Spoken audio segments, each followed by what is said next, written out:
Hello everyone, how are you? Today we will solve class 2 EVS worksheet week 29। आज हम EVS की worksheet solve करेंगे week 29 class 2। तो चलिए वर्कशीट सॉल्व करते हैं। एक्टिविटी 1, आपकी वर्कशीट में एक एक्टिविटी दी गई है। गतिविधि 1, पार्ट्स ऑफ प्लांट्स। यहाँ एक पौधा बनाकर उसके पार्ट्स दिए गए हैं। रूट, जिसे जड़ कहते हैं, स्टेम तना कहते हैं, फ्रूट फल कहते हैं, लीफ पत्ता, फ्लावर फूल। See and draw the picture of plant and identify the different parts of plant. इस चित्र को देखकर आपको अपनी नोटबुक में प्लांट की ड्राइंग करनी है और उसके पार्ट्स लिखने हैं। तो यह कार्य आप स्वयं करेंगे। चलिए आगे बढ़ते हैं। Now answer the following questions. निम्नलिखित प्रश्नों के उत्तर दीजिए। First, tomato is dash. तो यहाँ फिल करेंगे फ्रूट। टमाटर एक फल है। चलिए आगे बढ़ते हैं। Second, potato is a dash. तो यहाँ फिल करेंगे स्टेम। आलू एक तना है। Third, onion is a dash. तो यहाँ फिल करेंगे रूट। प्याज एक जड़ है। Fourth, rice is dash. तो यहाँ फिल करेंगे सीड। चावल एक बीज है। चलिए आगे बढ़ते हैं। Fifth, dash is the underground part of plant. पौधे के भूमिगत भाग को डैश कहते हैं। तो यहाँ फिल करेंगे रूट जड़।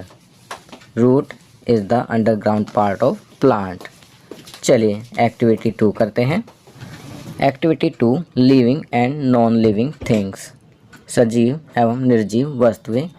आपकी वर्कशीट में कुछ पिक्चर दी गई हैं। इनमें living and non living things को आपको छांटकर नीचे दी गई टेबल में लिखना है।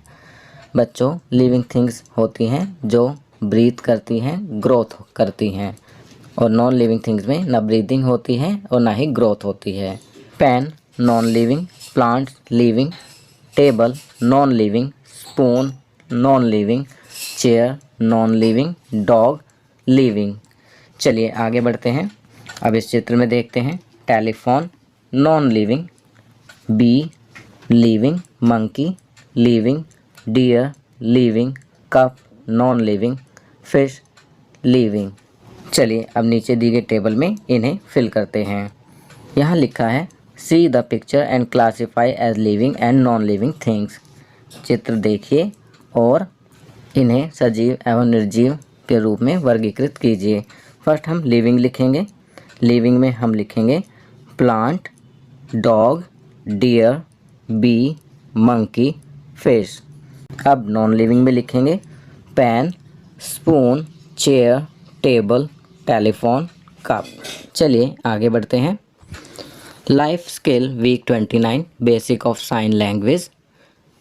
जीवन कौशल सप्ताह 29, संकेत भाषा के आधार। We have seen many people who are deaf and dumb in our surrounding, but they are still able to communicate with each other through a technique known as sign language. We all should also be aware of the basic of it to have empathy for their ways of communication and respect their differently abled individuality. हमने कई लोगों को देखा है जो हमारे आसपास गूंगे और बहरे हैं, लेकिन फिर भी वे संकेत भाषा नामक एक तकनीक के माध्यम से एक दूसरे से संवाद करने में सक्षम हैं। हमको सभी के संचार के अपने तरीकों के लिए सहानुभूति रखने और सम्मान करने के लिए इसके विषय में पता होना चाहिए। चलिए आगे बढ़ते हैं। तो बच्चों, यहाँ पर आपके लिए एक्टिविटी दी गई है। क्वेश्चन 1, से hello and thank you in sign language. नमस्ते और धन्यवाद को सांकेतिक भाषा में समझाएं। तो यहाँ पर आपको नमस्ते और धन्यवाद को सांकेतिक भाषा में समझाना है। यह कार्य आप स्वयं करेंगे। फॉर योर कन्वीनियंस, मैंने आपकी सुविधा के लिए यहाँ पर कुछ पिक्चर लगा दी हैं, जिन्हें देखकर आप आसानी से समझ सकेंगे कि how to say hello and thank you in sign language.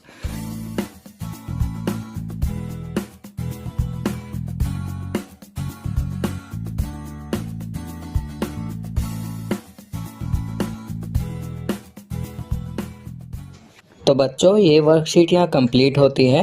अगर ये वीडियो आपको अच्छी लगी तो इसे लाइक एंड शेयर ज़रूर करें। अन्य विषयों पर बने हमारे लेटेस्ट वीडियोस को देखने के लिए चैनल को सब्सक्राइब करना ना भूलें और देखते रहिए हमारा channel knowledge kingdom. Thank you.